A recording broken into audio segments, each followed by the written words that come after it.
This video is not an easy one to make at all. I've made over 100 YouTube videos, but this is the first where I have to talk about my own personal failure. The product development journey that I started with our pushchair nearly 6 years ago has ended in me having to appoint liquidators yesterday, having sold the intellectual property last week for a small sum that doesn't go anywhere to represent the amount of effort, time and money that's been put in.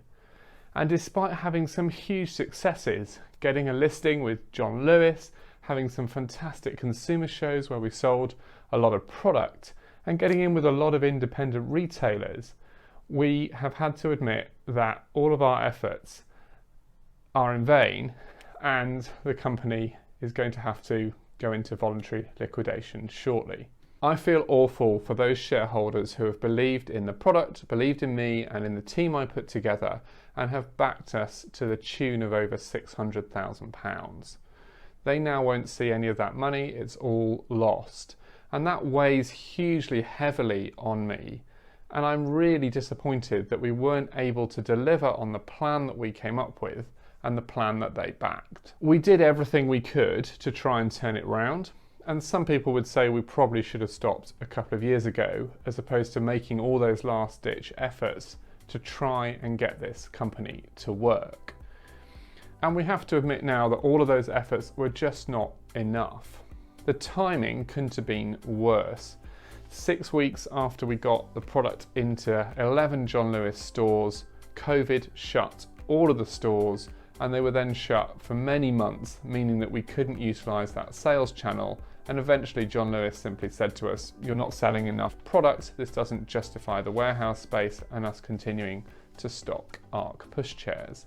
We also launched just after Mothercare went out of business and flooded the market with cheap pushchairs, and our marketing strategy was based a lot around consumer shows, and they were closed for over 18 months.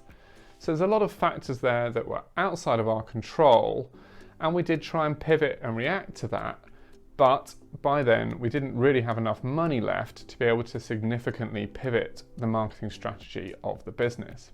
Now, some of you watching this video may well unsubscribe. Why follow someone who's failed with their own product development journey? Well, I hope you won't unsubscribe.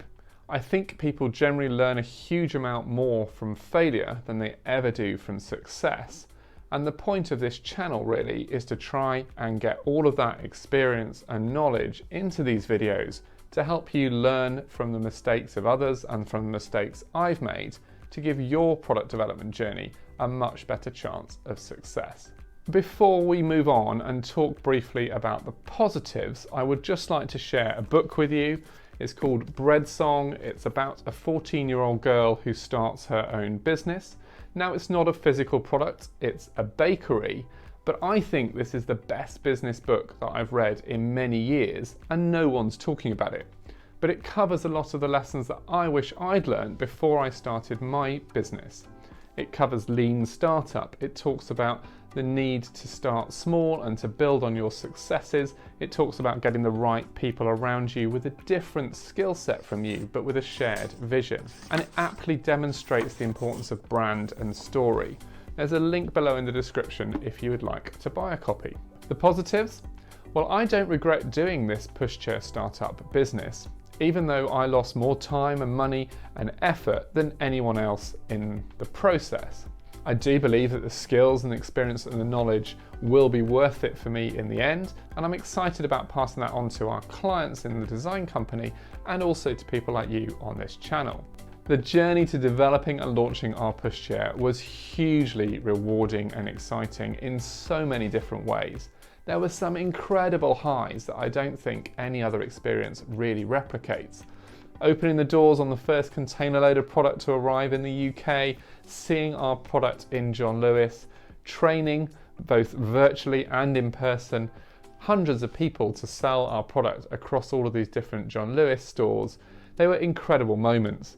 Nothing will beat the moment where we got the go-ahead from John Lewis that they wanted our product and then the money for the first order of product that they purchased. It was incredible to be able to raise invoices to a leading high street retailer for the product that I had the original ideas for, and then put all that effort into developing and launching. There were some incredible consumer shows where we sold loads of product and turned over tens of thousands of pounds. And achieving that with a fantastic team around me was an absolute privilege.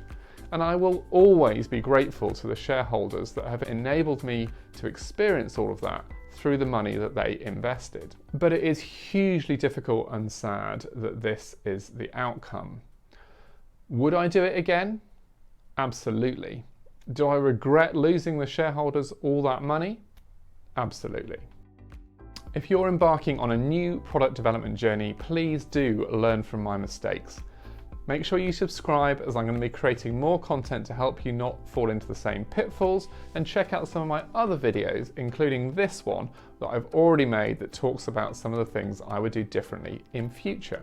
Don't let the fear of failure hold you back, but do your due diligence and make sure that you know what you're getting into. I'll see you in the next video.